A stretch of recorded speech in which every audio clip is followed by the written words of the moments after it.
Oh my god. All right, Shane. The people want to know, where have you been, dude? The channel. Where have I been? What am I doing? Yeah. Are you? I'm hanging out with my fish. All right, guys. So this is the fish tank. Currently, we got all the blue lights on, so it's really hard to see in there. Got mushrooms and some corals over here by my nice blue light. That guy was just open a little bit ago, but he's closed right now because I was messing with some things. And let me see if I can make this easier to see real quick. The corals, a lot of their color depends on that blue light. So you see he's kind of white now, and that other one's supposed to be yellow and blue. The mushroom's supposed to be bright orange. They kind of just like to chill. They got some good flow. So I have these two wave makers here, breaking up the surface and everything, and then I have a gyre over there that it's on a cycle, so most of the time it's sucking water from the bottom and then it pushes it back up into here and kind of like just breaks up the flow, and then for a bit it swaps and it starts pulling water just for a little bit, and then kind of goes back and forth and cycles that. We keep the tank, you know, 78 to 79 degrees depending on what it is inside. Like in the morning it's usually low 78s, and then, you know, at night, and right now it's 79.3, but it'll probably almost get to 80 and then come back down. We got a little Galaxia coral right there. Just trying to find its spot too. It used to be over here, but that was before I had the gyre, and that changed up the flow of stuff over there, as well as before I had this Kesselite. I do have these two blades up here as well. These are on Gordo's tank. This is his freshwater tank. He's got some Oscars cichlids as well as that red-tailed shark there. So I got clownfish. There's a bangi cardinal back there. I have a couple of yellow-tailed damsels and green chromie somewhere. The green chromie's right there. I used to have more green chromies and some domino damsels, but those yellowtails are punks, and they'll pick the fins off, and then the other ones get caught up in the waves, and they die pretty quick with the when their immune system starts to get weakened and stuff. It's kind of amateur aquascape. It definitely looks cool, but could definitely work on better. And this is my starter tank. This is a 55 gallon, and it's just using a canister filter. I don't have a refugium or anything. No skimmer, no UV filtration, none of that stuff. So definitely need room for upgrading. There's a little dotty back there. Definitely room for upgrades. I got an urchin and a bunch of hermit crabs all over. That guy's back there. We're still not sure what that guy is. We think it's some sort of royal grandma or something. Not sure exactly what that one is though. We got a couple of these fish for free from someone local that was taking down their tank. They had a huge algae bloom after an enemy died, and then just kind of ruined their mojo. But I got all this good stuff going on. We got a couple big hermits hiding in here. There's some big ones if we could find them. They like to roam around. They're wild, the hermits. They just do whatever they want. I think that could be one back there. Could be just a shell. I got a couple of shells in here, and then I got a couple of full hermits. Some that are like close to that size. There's two decent sized ones. It looks like that rock's been shifting around. I don't know if that was when I turned the waves up. This thing is way bigger than what I need for this tank. So it's only at 10% most of the time. Sometimes I'll turn it up and give them a good gust and mix up the sand and stuff. And I don't know if the fish like it so much, but it's good for the tank, I think. Today I just did a water change. I try to do a weekly 10% water change, but sometimes I'm too busy. And today I did a 10-gallon water change on 45 gallons. But this is it. Just the sick fish tank. I love lighthouses, so we got our lighthouse. We got a little cube here, nano fish tank. We're still trying to figure out what we want to put and set up there. We are just kind of fish connoisseurs. I also have a second fish tank in the garage. It's a 55-gallon with a stand. We may end up moving this one to the stand to make it easier to work on and stuff and do stuff with, to look at. But for now, this is doing great. We're liking it a lot. But yeah, we may swap some things around and try stuff. We have been trying a lot of stuff with the corals. We might get a frag rack since they're still frags and small. Most of the corals we pick up are small, easy ones to get. We're more than welcome to take on corals and stuff and do stuff with you guys online. I love this stuff. These are my calm little. See that guy? He's a zoanthid too. There, he's closed up next to that one. He's opening a little bit. See if he was open a little bit ago, but I come home and even if it's 10, 11 o'clock, I'll watch these guys for 2-3 more hours. And I know I shouldn't be going to bed at 2 in the morning every night, but I love watching my fish. And these guys, they're just awesome. They're just awesome. Let's see if we get all white light in here real quick. So we got the white light there. You see everything real bright now. We got those. He's really bushed up right now, looking good. That guy there, you can see him trying to open up, thinking about it. Not sure what he wants to do. The mushroom's getting big. Before, when I first got the mushroom, it didn't cover that rock it was on at all, and now all the edges roll over. Sometimes they're flat, and he's holding his sides up. It's really cool. There's our little Galaxia here. We got it kind of far away from the other corals because its tentacles like to wave sometimes and might sting or hurt those other guys. We don't want any of that. Clownfish and everyone over here. There's the chromie. Little cave we made them. Another little cave we made them. Kind of busted that rock up. I don't know. I've been messing with stuff. I got a little bit of black sand in there, a little bit of Hawaiian, Caribbean, or whatever sand this stuff is, just to kind of give some contrast and mix it up. I like it a lot. One time I had the gyre on, pulsing up to 70% overnight, and all of this sand was just, it swept all of it. There were mountains every random places from it pulling and pushing at different strengths and stuff. And I don't know, it's definitely a cool thing, the tank. I love it, watching it and just hanging with my fish. On blue now, so we got our bright white light. We can change that one to white blue so it's not so hard on the fish and everything. I feel like being so bright is a little rough on them. Maybe I'm crazy, but I don't know. But still a little bit of white up there. And then they're getting their good rays from the Kessel. I do try and not have the Kessel on max power all the time. Try and wind it down sometimes.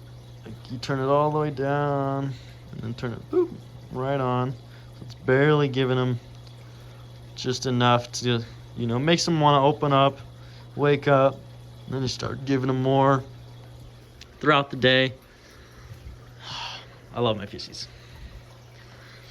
Some fishies I want, you know, I want like a tang, and I don't know, the mandarins are cool, but I need to get this going first. It's a small tank, it's a 55. Can only have so much fish in it. I do have 7 fish in it, I believe.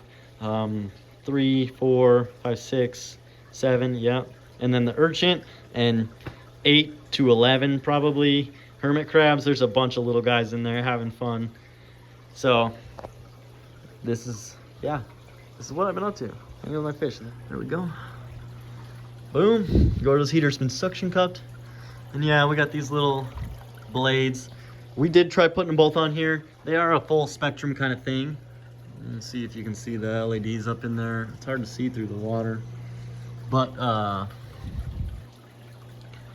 they are a full spectrum kind of thing. You know, they got the whites and the blues and the reds up in there. But they made the tank super, super, super bright. And it was almost overpowering my front little Sky Aquamarine Pro here. And then the Kessel over there only does blue light on that side so much. I kind of want to get another one on the other side, or 3 along the top, or 2 along the top. Haven't figured out exactly what I want there, but the Kessel A80 Tuna Blue is what I got right now, and it's good for reefs, good for corals and the saltwater and everything. I looked at the Tuna Blue Suns. Those are more for fish.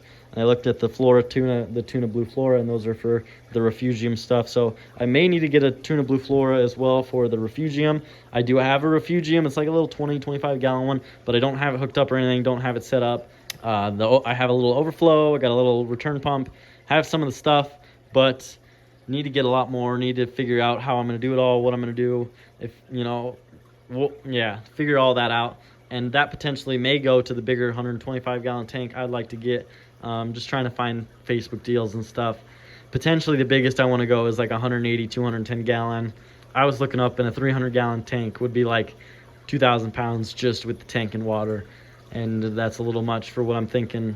I like this setup, but I feel like it's too skinny almost. I wouldn't mind having what Gordo's got, being the same width and just a little bit deeper. But for a lot of saltwater fish and a lot of stuff, they're saying, you know, you need a little bit more gallon, a little more space for the corals and the fish and everything to be happy and to flourish. I've been watching this YouTuber, and they refer to their fish tank as an engine all the time. And Gordo and I have been running our engine kind of hot. We got a lot of flow. We keep our pH kind of high. We keep our carbon hardness kind of high. A good amount of fish in there.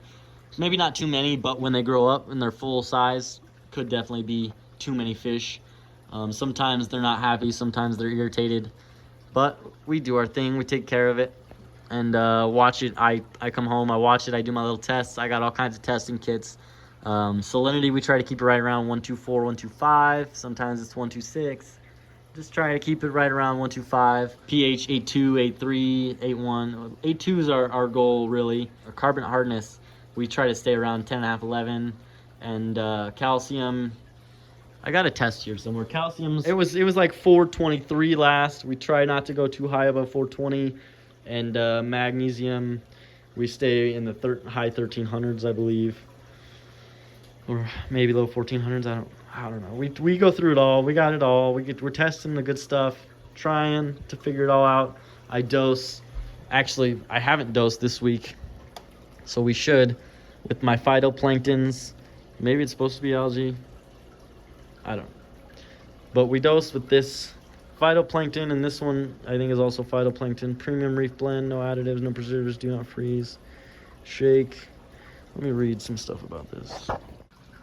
Okay, I read it. Yeah, it's good. I just gave him a good dose. I got my little makeup fridge for my, so yeah, I got phytoplankton here and zooplankton. So twice a week, I try to do, today's Saturday, so I try to do Saturday or Sunday and Wednesday or Tuesday, Wednesday, or Thursday, depending on what day I did on Saturday or Sunday. Usually I try to do Wednesday though, on the middle one. So I do phytoplankton once, zooplankton the other. If I'm not mistaken, this little one is a phytoplankton as well. But I used this when I started a premium reef blend. Do not freeze, live marine phytoplankton. Yeah, so that right there. So when I started the fish tank, when I cycled it and everything, I was trying to do a turbo start fishless fuel cycle because they're pretty easy, they're pretty quick, they're not too bad. But we didn't have the fish store and all the local stores and stuff. They were all out of fishless fuel, but they had turbo start. So I got that for my ammonia spike and as food and stuff for the turbo start for the live bacteria colony. And then I actually got the damsels and the chromies to start just putting some bioload in there as well and start putting some fish fuel in there almost, So it actually worked really good. The guys at the fish store were quite impressed. I once a week I take a water sample in there to get tested. I test it myself all the time, but I take it in once a week, Saturday or Sunday, to get tested to make sure my stuff's all really good and stuff. And it was probably 2.5 weeks ago, 2 weeks ago, they said I was about fully cycled or on the tail end of my cycle. The cycle went pretty quick for not having fishless fuel and stuff. Like they were telling me at the fish store, and I've seen online, some cycles can take up to a month or longer. They've seen fishless fuel cycle a fish tank in a day to 3 days, just a week. They gave me some other methods. They said I could hit up a friend and see if they had some sand, some live sand, or a sponge filter from their tank or something to get bacteria colony in the tank. But we didn't need to do that. We got it all figured out and trucked through it. We got it all taken care of. I've been thinking about introducing some coralline algae to get these rocks looking real sick and stuff. Just having fun, dude. I'm loving my tank. I'll probably leave the lights like this for the rest of the day. Maybe turn the the blue one down a little bit. That guy kind of opened up some. You see him there. He's got a bunch of little of those guys. He looks awesome. I really, really love it. Loving the tank. This guy's still chilling right there. Oh, wants to be on camera or something. Loving it. Loving the tank. It'd be like you and me going like... All right, so we pulled all the invertebrates out of the fish tank. I swept the sand. I cleaned the outside with my little magnet scraper. And then we dosed it with a little bit of like fungal bacteria stuff because last week we had a fish pass away. And so we weren't sure if it was sick or whatnot. So woo, we got this stuff. We dosed it with this. We're gonna run that for about a week. We got all our invertebrates and stuff out of there though, so they should be good. Right now they're in our little 3-gallon over here going wild. I think they're fighting over the shell or something. Yeah, dude, They're fighting. these guys are boxing, dude, the big ones. And then we got the urchin up in there, the crabs back there. They're all just chilling. We cycled this with the... Yeah, so this is our sea gel. The sea gel from the big canister filter for this. So we dropped some matrix in there, and then this is water from the tank heater. Got it all set up. Little thermostat, 80 degrees, so it's perfect. They're both 80 degrees. We gave them a little bit of food because, you know, that'll probably set them off for a good bit. And then we did a water change on this guy to remove some nitrate. We're looking pretty good. We want to be around 84, 82, 84. And then we want to be around 11, 11 and a half, 11. And yeah, so 0.2 host weight, everything's looking really good. Yeah, Gordo's hiding in his room now or something. What a loser. All the corals are happy today, looking good. The zoas are nice and blown up. Looking good. Oh, kitty, just chilling. Got the corner to protect himself. He's a good guy.